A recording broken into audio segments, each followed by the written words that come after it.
This is Talkin' Mule Deer with your hosts Steve Belinda and Jody Stemler.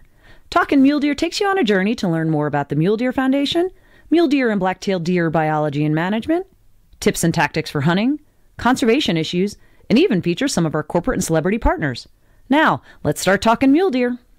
Hey, this is Jody Stemler, and we're talking mule deer at the 2019 Western Hunting and Conservation Expo. Hi, and I'm Steve Belinda, Jody's co-host, and right now we're talking to two identical twins, Thomas and Nathan Crick, with Identical Draw. That's it. Thanks for having us. We appreciate you guys being here. Now, tell us a little bit about what Identical Draw is. It's an online media platform, right? Yeah, we're an outdoor film production, and we actually got inspired by Heartland Bowhunter, and we know they work with MDF as well. And we went to their film school a few years back, and we've been hunting for a lot of years, but never really did the filming side of things. And so we thought we'd pick that up, and mainly started with deer, turkey, and pheasant, and then last few years head out west. So, yeah. We went to that film school and didn't even realize our camera could shoot video until they showed it. So, yeah, it's been a big learning progress, but we've loved it. That's pretty cool. So you all grew up in Nebraska? Yep, we're in Lincoln, Nebraska. Yep, that's where we did. We did most of our hunting early on in northeast Nebraska, and yeah, like I said, we just started to head out west more. So. Excellent. So you've been on a mule deer hunt now? Yes. This last season we went to Idaho and did a mule deer hunt, and it was successful. It was awesome. It was kind of sketchy at the beginning, had to change units. It's a little more sheep country than mule deer, a little steep for us Nebraska boys. I was going to ask, how did you guys do in Idaho? You must not have known about Idaho if you... I did as much research as I could, but it was tough. Yeah. We're big mountain climbers, so that helped a little bit, but we had to kind of switch up units, talk to one of the fish and game people in Idaho, and they directed us to a unit, and a few days later knocked down a nice buck. So. Oh, great. So you guys are an online platform? Mm-hmm. Yep. And so tell us a little bit about where we can find you. You know, how does that different than the traditional outdoor television? You know, what's different about it? Do you guys do all your own producing? So with our show Identical Draw, it's all online. It's all digital. We've been having our first season is on Carbon TV. And then our second season, we've been working with Bear Archery and Trophy Ridge. And we've been on their YouTube page, and that's where a lot of our second season, like that Idaho mule deer hunt, our elk hunt, a couple other episodes have been going. So, yeah, we're also starting to work up our own YouTube. It's definitely still working. So is it is it free? Is it subscription? Is it, you know? All of these platforms are free. We want people to be able to watch them without paying. So, yeah. Cool. And now, you know, talking from the old school people here, you guys are our the target demographic for a lot of the recruitment, retention, reactivation. You're in your 20s. Did you grow up hunting? Yes, we did. Our dad took us out when we were really young, pheasant hunting for the first time, and since then we kind of got hooked. It was one trip a year for the opener of pheasant in Nebraska, and so we looked forward to that day like crazy. And then we started turkey hunting together, and then I was the first one to get into archery. And once archery happened, then deer happened. And then once we started this whole thing up, we were like, where can we go next? So we looked out west, Colorado. We've been hunting Colorado and Idaho, and this next season, hopefully, a few more states. So who's older? I am. Nate is, yeah. I'm by an hour and 20 minutes. So he gets to call all the shots, Thomas? Or Not really, no. I had the better season this last year, so. Yeah, cool. So we actually, it's kind of nice. We just swap hunts, whoever's filming, whoever's hunting. If Thomas has a successful hunt and he's the shooter, then he'll be filming the next hunt kind of thing. So we just kind of go back and forth. Well, and here's the thing. You dress alike. You keep your beards alike. Yeah. The audience isn't going to know that. Yeah. Hey, they'll have no idea. Yeah. So you might want to be a little bit careful on that with the COs, though. Yeah. So you guys are younger. You like to wear your hat brims flat. Yep. How are you reaching that demographic of the younger generation? And I hate to use the term millennials because I have no idea what that means in a lot of senses. But the younger generation who's different than Jody and I and a lot of traditional people who grew up in a traditional cultural family, things have changed significantly. How are you outreaching to them? How are you appealing to them that, you know, may not have the same desire to go spend, you know, the fall hunting where it's more of a, you know, foodie thing or a recreational thing or something to do with his friends. And on that note, I heard you comment that you're mountain climbers too. Yeah. So that Yeah, whole we do a little bit of crossover of the outdoor recreational, more extreme outdoor recreation sports with hunting. Yeah. Well, a big part of our platform is actually social media. We work Instagram and Facebook really hard. We try to make really attractive content, especially for the younger audience who kind of maybe might have a little shorter like span of like wanting to watch something. So our videos will probably be maybe a few minutes rather than a whole 20-minute episode, just to kind of catch their attention quick. But we just try to show people that they can do the hunts that we're doing. We do a bunch of public land, a bunch of over-the-counter things like that. So it doesn't have to be this big complicated hunt. We try to show people how to get involved, where they can buy things. We focus on the lifestyle. They love the youth loves like connecting to people's lives, and that's why so many big YouTube stars have kind of come out in the last couple of years, because they like to see what you're doing every day. So we focus on posting on Instagram every day, keeping people in touch with what we're doing on our story and in our episodes on YouTube. So we try to post them like semi-live, maybe a couple weeks after they've happened, to really keep people in touch with what's going on. We take quite a few new hunters out as well, just to kind of show them the ropes. And it doesn't have to be a big scary thing. It can be really fun just to go out in nature and enjoy some time out in the woods, even if it's not successful. So yeah. Very cool. So you said you went to Heartland Bow Hunters Film School. So we had Mike Hunsucker and Sean Lechtel on our show last year. They're great friends and obviously big supporters of the Mule Deer Foundation. We like to work with them. How did you hear about the film school? Tell me a little bit about that, because there's probably some people who might be interested in participating in that as well. Oh yeah. We highly recommend the film school. They have it every year. I don't know how many, 7 or 8 years maybe. So yeah, they've been having it for a while. Yeah. I remember watching one of their episodes. I think it was on Carbon TV, and I was like, wow, that's the best filming I've ever seen. And so immediately I just happened to look up their social media pages and saw that the film school was happening. So I was like, hey, Tom, if we ever wanted to film, this is something that we got to go to. So we didn't do it that year, but the following year when we were more into it, we were like, okay, this is something that we're going to do. Dove into it, had a great time, learned a bunch, and then after that, we kind of just started making this up. So yeah, it's every summer. I think they usually try to do it a weekend in July. So it's a weekend? Yep, it's a weekend thing down in Kansas City. And they teach on editing, they teach on like in-field shots, how to do like some photography and videography, time lapses, everything. I might need to do that. Yeah. You said that when you got there, you didn't even know your camera could do video. Yeah.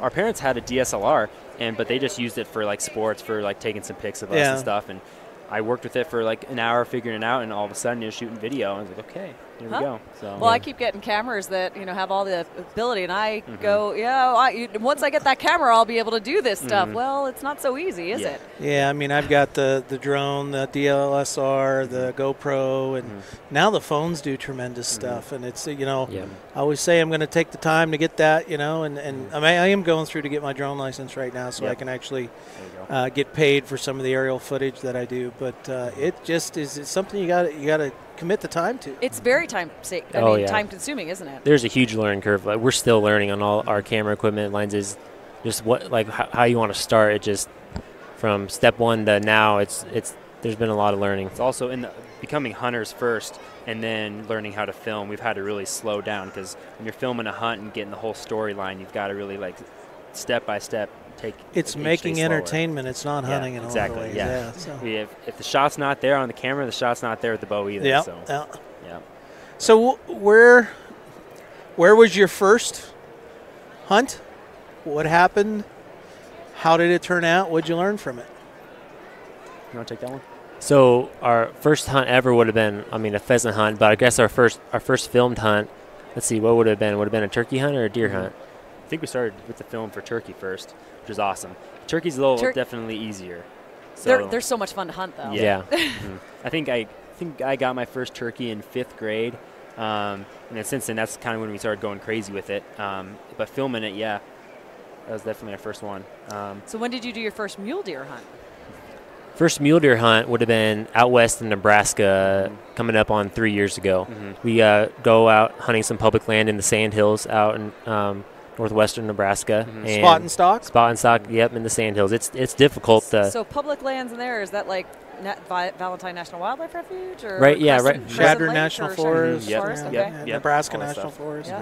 Yeah, we've hunted all those pieces, and it's work. It's takes a long time to kind of find a good group of bucks, and then even, I mean, you might it's a spot lot of country. Yeah, you might spot a buck, and he might be in a spot that you can't even get to just because it's all sand hills just rolling. There's not a whole lot that you can work behind for cover and stuff.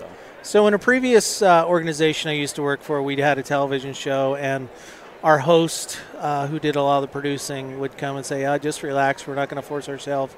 And 2 hours into every one I was involved in, he said the pressure to make video and get a show became the driving factor. Do you guys find that's the same way? There's definitely pressure, but I think the tide's kind of turning in needing a kill in the episode for it to be a successful hunt, I think. So we don't... It's a refreshing change. Yes, it is, personally. for sure. So we don't feel as much pressure as some of the people might have 5-10 years ago. It definitely is. I mean, after a successful hunt, it definitely is like a breath of fresh air. Like, okay, we got that one done.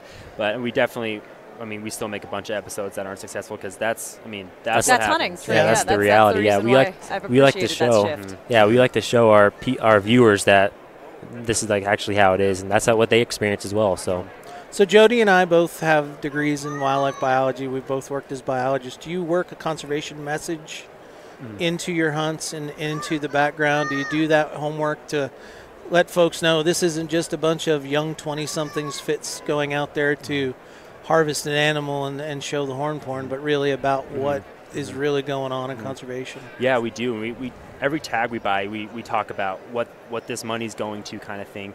And that's why we're so excited to partner with MDF, because they do a bunch of work for migration corridors and the whole conservation side of things. This last semester, actually, when we were in school, we did a whole project on hunting, and we go to a more liberal school that's not always for that kind of thing. But I was going to ask you where, but maybe I shouldn't. yeah. But we made this whole presentation on what money goes to for hunting, and like those big tags that people see for tens of thousands or hundreds of thousands of dollars, what that money actually goes to. And we were turning a lot of heads. Wow, like I thought that was just like for somebody to have a trophy, but it's no.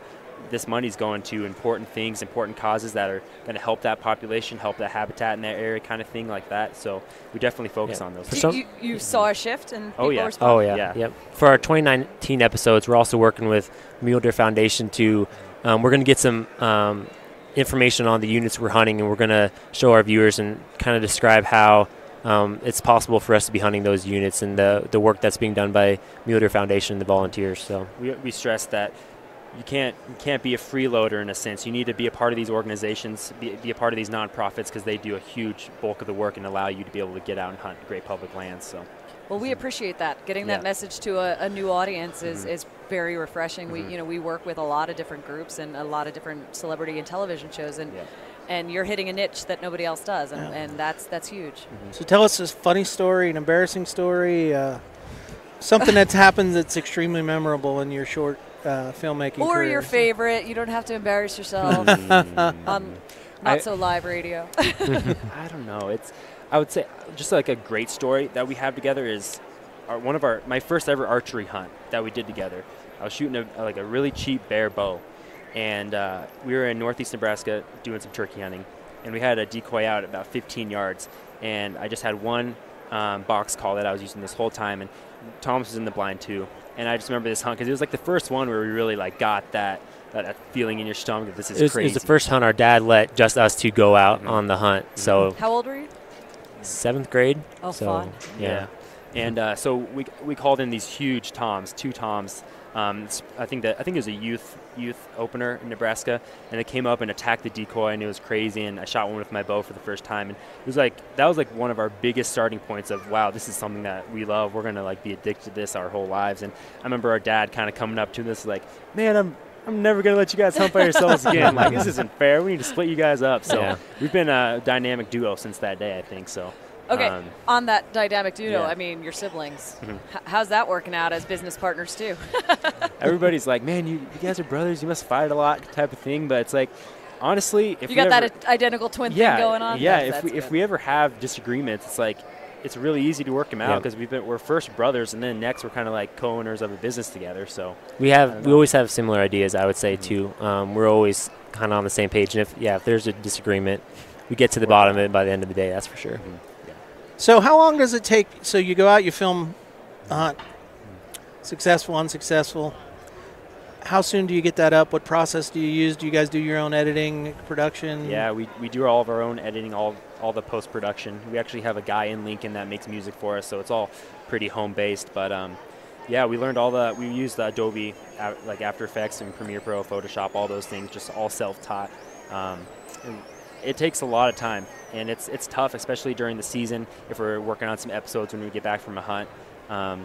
But it takes, weeks to put together an episode. So it's a couple weeks, it's not months. It's usually just a couple weeks. And say like some of our whitetail episodes as well, it's a full summer through December hunt. So we keep all that footage in a folder until that episode's done. And so you might be working with hours and hours and hours and hours of footage for some hunts. So it's time consuming. But you said you do a lot of short feature, not a full television show length. Yeah. So are you spooling these out over a period of time as like a progression? The great thing is there's two of us editing, so we sometimes split episodes into two parts. So we'll do like a 5-minute episode of the first part of the hunt and then 5 minutes of the second. So when we're both doing each doing an episode, it definitely goes by pretty quick.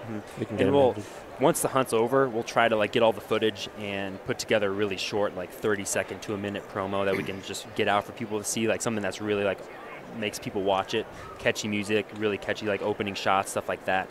So we kind of push that out, and I think we talked about getting that younger generation involved. I think people of our age are really attracted to like that fast, right off, like just short clip that they can watch and be like, okay. Snapchat sort of approach, just get it out there. And we wonder about the attention span of our kids these days. Exactly. Well, that's okay. We got a lot of things competing for time, and so if you're able to get in that competition with good hunting, good conservation messaging, that's fantastic.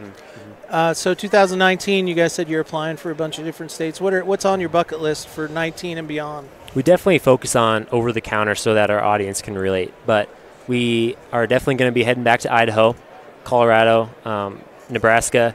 We actually just bought some private land in Kansas that we'll be doing some whitetail hunting on as well. So there's a pretty full schedule. We're going to check out some Utah tags too. We're wanting to do in Arizona coos deer or mule deer. Cows deer. Yeah, cows. Coos cows. So that'll be probably an addition. But other than that, we have a few sturdy hunts that we do every fall kind of thing, and we'll be hunting some northeast Nebraska, western Nebraska kind of thing. We always go to South Dakota for one pheasant hunt, leave the bow at home, so that's always a nice refresher as well. So pheasant hunting is my favorite. Well, you can pheasant hunt with a bow, foo arrows. Yeah, we need to try that sometime. Yeah, just not as successful. That may be very hard to capture on film. Yes. Well, guys, thank you so much for taking time out. I know this is a crazy show for everybody. Is this your first Hunt Expo? Is this first Hunt Expo, first kind of trade show season? So we've loved it so far. This is our last one for a while. We'll be at the Backcountry Hunters and Anglers in May, but we have a break after this. So that's great. Yeah, we've loved the show. It's awesome. It's pretty. It's neat. Yeah. It's a great audience. It's so many people go through here. So I'm glad you're here for the first time and seeing it. Thanks for participating both in our podcast and supporting MDF and helping us get the message out about conservation and our mule deer populations. So until next time, this is Jody Stemler. And I'm Steve Belinda. And guys, come back next year. When you see us, tell us how the things went. And we look forward to your episodes on Identical Draw coming up. And thank you for talking mule deer. Thank you for having us on. Thanks for talking mule deer with Steve Belinda and Jody Stemler. The Mule Deer Foundation is the only conservation group in North America dedicated to restoring, improving, and protecting mule deer and black-tailed deer and their habitat. MDF is a strong voice for hunters in access, wildlife management, and conservation policy issues. To find out more, visit www.muledeer.org and stay tuned for the next episode of Talkin' Mule Deer.